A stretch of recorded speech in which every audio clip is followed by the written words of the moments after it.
Zé Eduardo, tem um outro problema que está afligindo a conjuntura nacional, essa dificuldade do Lula de lidar com o Congresso Nacional, né?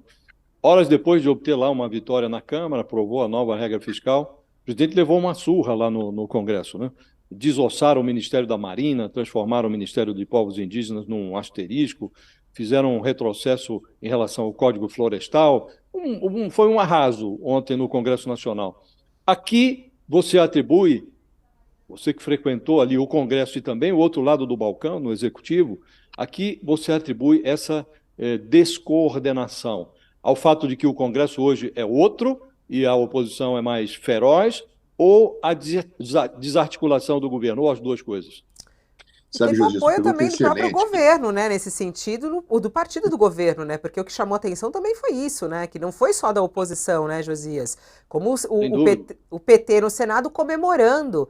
É uma traição de Lula a um projeto que ele vendeu na sua campanha eleitoral, ministro?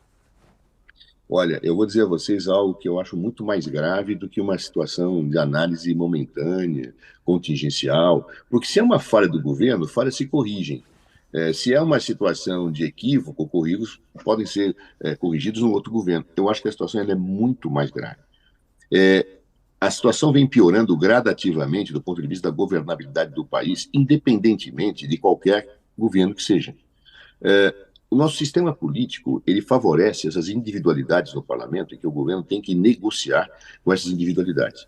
E nem sempre essas individualidades querem, em troca, coisas éticas, querem coisas que são republicanas. Às vezes, algumas situações de cargos que passam pela negociação não são por desejo de participar de um governo apenas. São desejos muito maiores até do que atender sua base eleitoral através daquele cargo, mas é efetivamente alimentar-se nos seus cofres eleitorais ou não da utilização daquele cargo. Ou seja, o sistema político brasileiro historicamente gera corrupção. E todo governo ele fica numa situação muito difícil, porque ele, para governar ele precisa do Congresso. E na medida em que ele não consegue utilizar efetivamente uma negociação sadia de programas políticos para esse objetivo, ele perde base de apoio, perde sustentação. Bom, isso era uma situação que já existia e todos os governos, inclusive os que eu participei, tiveram esse problema para enfrentar.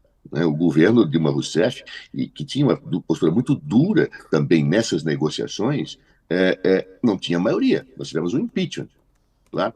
O quadro se agravou ainda mais. Por quê? Porque depois da afirmação do orçamento impositivo e do orçamento secreto e do resultado que hoje nós temos, nem mesmo a situação bastante, diria, problemática da negociação de verbas por emendas, se você consegue construir um processo político frente ao Congresso Nacional e de formação da maioria.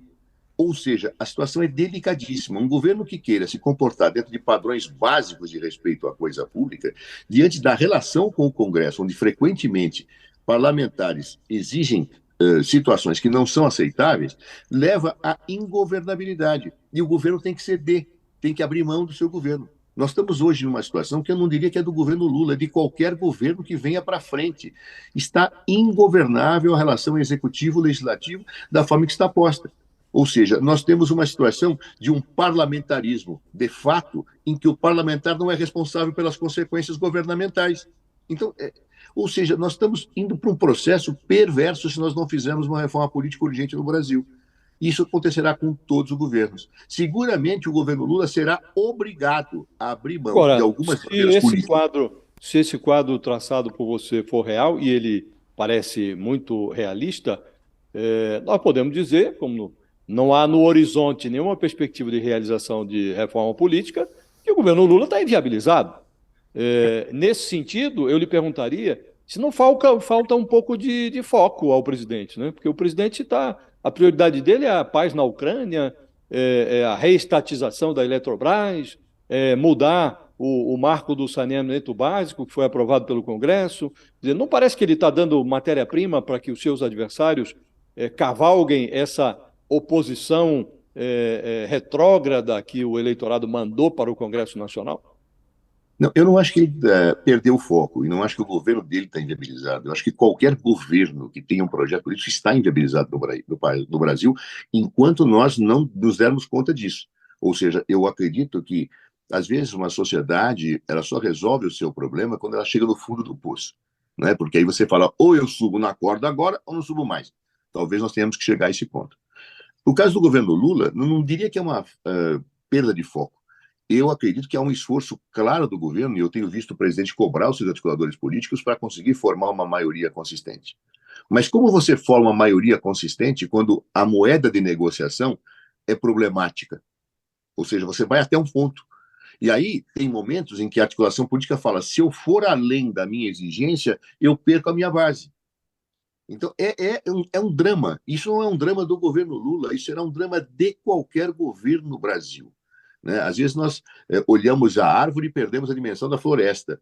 Ou nós percebemos que isso se repetirá com qualquer governo de esquerda, de direita, de centro, que tem uma preocupação não, diria, acumpliciadora com o mal feito, ou efetivamente nós estaremos numa situação difícil, Josias.